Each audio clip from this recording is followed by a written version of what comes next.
KeyPro members. This is Yaser from Auto KeyPro. As promised, finally have my main tech here holding the camera for me so I can do this. But today I'm going to be showing you Flex and the capability and what it's able to do and how it can benefit you if you're looking to add a tool on your line, and if you have a good customer base that work with different ECUs, this would be a very good tool to have in your toolbox. So it pretty much comes in with the main Flex unit as well as the OBD connectors, wiring lines for connecting it on the bench, as well as the pins.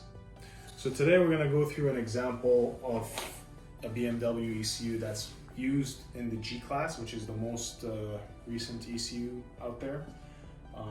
You're familiar with the N20 ECUs that you work with the older BMWs, the N55. You got the MSD 85, and then you got the Mini Cooper B38 as well. The Flex can handle them all, but I wanted to kind of show you the latest out there because, you know, a lot of times that's where you can make the most money out of it. So the interface is fairly simple. Once you open it up, of course it shows you here Flex not connected. So what we're going to do right now is pretty much connect the main box through USB here, power, and then you got the what's called an IO box, input output, and then you're ready to go from here. So as you can see, we now have the Flex connected. Now the nice thing about this is everything is web-based, so you can use it on any laptop. You can install it on various laptops. It's not linked to only one laptop. Now you can select N20 ECU and then search. It's going to show you all the different vehicles for N20 and what it's capable of. For example, here it can do the ECU as well as the transmission read and write. In our case, what we're going to do today is we're going to do the BMW what's called an MD1 or MDG1 ECU, which is used, as you can see here, in the 3 Series, 5 Series, G class. So G20, G21, G30, which is the latest 2019-17. So as you can see here, we can select, for example, this protocol, and it gives you more information here depending on what the engine capacity is, the year. But a lot of times you want to make sure that you have the right ECU selected here. And as you can see here, it's showing that you can, the connection type. So here you can see various connection types depending on the capability. So it's either going to be OBD.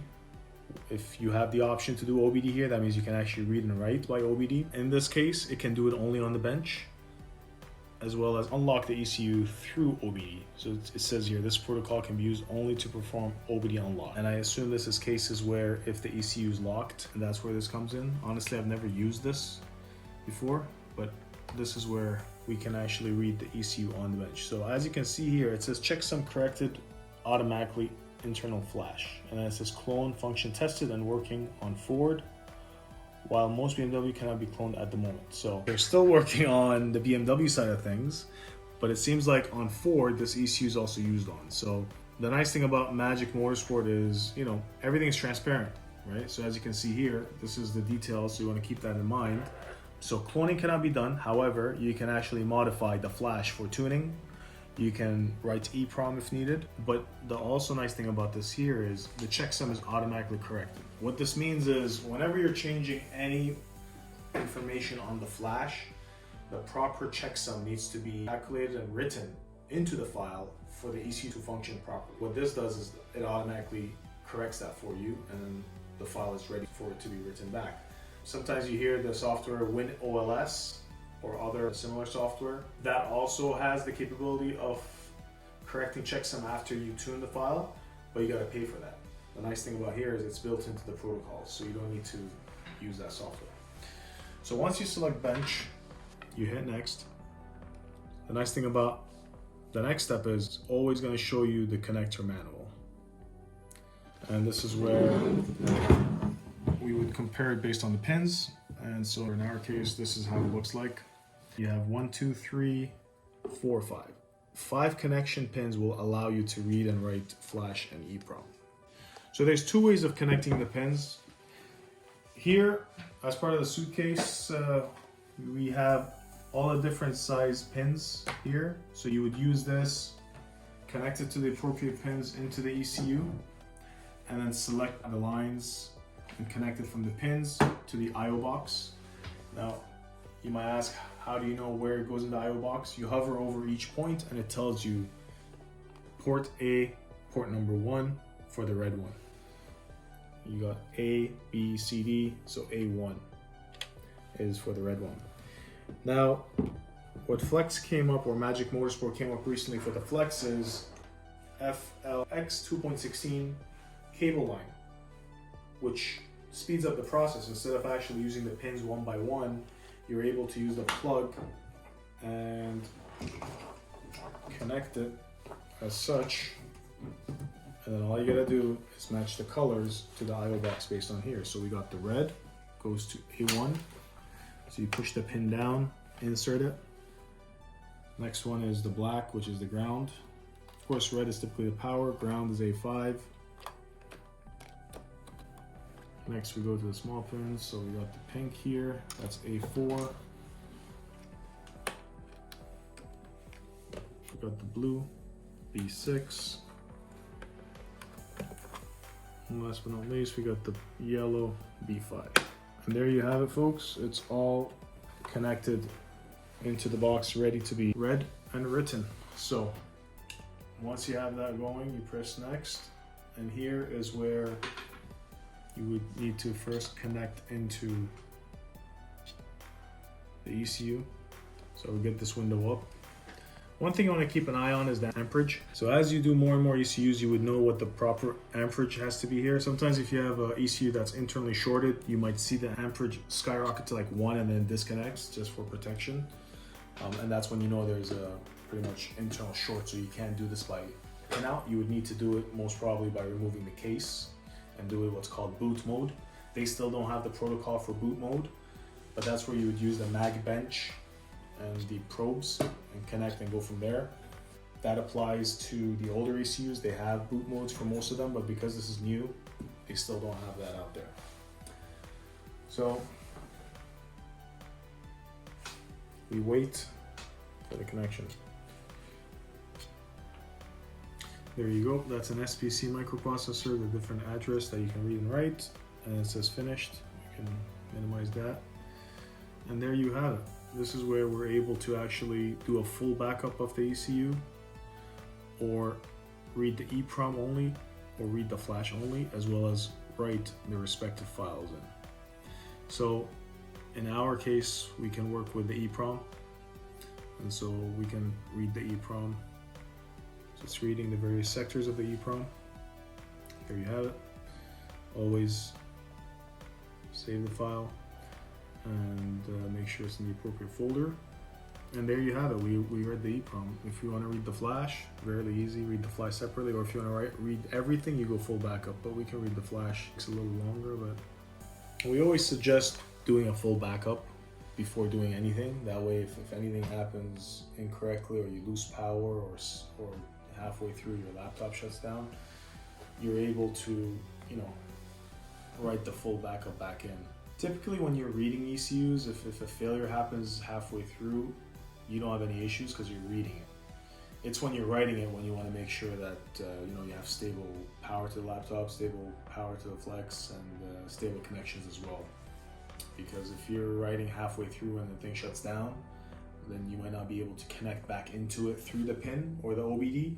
That's when you're gonna have to open up the case and go boot mode to force write the data into the processor. And that's where, when we hear ECUs being bricked because you have tools that flash the vehicles, and if you don't have the proper battery maintainer on the vehicle, then halfway through, you lose power, and then boom, the ECU is not working anymore.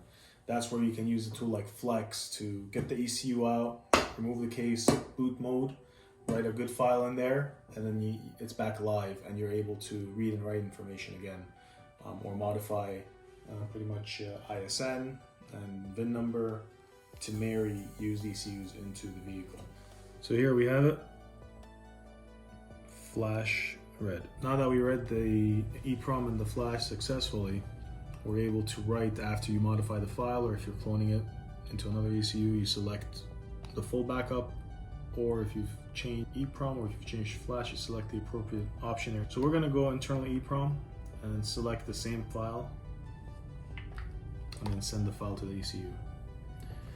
Now you can see this was like instant. And the reason for that is because it actually compared the file to the internal sectors and it skipped it because it's actually the same data. So that's the nice thing about it, is if you've changed only a small portion of the EEPROM, it would only write into that portion that you changed. Everything else it would skip because it actually matches the file. And there you have it. This is pretty much a intro video to give you an idea of how this tool works. And this applies to a whole list of vehicles and ECUs that Flex has on their website. If you go into their magicmotorsport.com, or if you Google Magic Motorsport Flex vehicle list, you can actually see all the vehicle lists that it's compatible to work with, and you need the software to be able to see the connection diagrams, and of course you need the tool to be able to use it. There's two flavors of the tool. You have the master and you have the slave, and I have a lot of people asking me what are the difference. So the master is a, let's say, fully unlocked version of the software where it gives you the raw data of the ECU and the transmission module. Whereas the slave, whenever you read the file, it's encrypted. So when you open the file, that's not the actual raw data. You would need to send that to a master, which would be us in your case. And we would modify the file accordingly depending on what you want us to do, or unlock it so that we send it back to you, and then you're able to rewrite it into another ECU and go from there. So the nice thing about the slave is it costs 40% the cost of the master, so you would save some money, small initial investment, but allows you to get a tool that would help your customers work with ECUs and transmission control modules. So if you have any questions, you know how to reach me. If you're interested in the tool, send me a message. We can definitely work on a group team buy. If we have like 10 or more KeyPro members that want to get this tool, I can get a good deal for you guys, for sure. And as we go along together, we're gonna have a support group on Facebook, as well as forums, videos pumping out for this tool to help you pretty much up your skill set into this new world of automotive electronics. So thank you for watching, and until next time.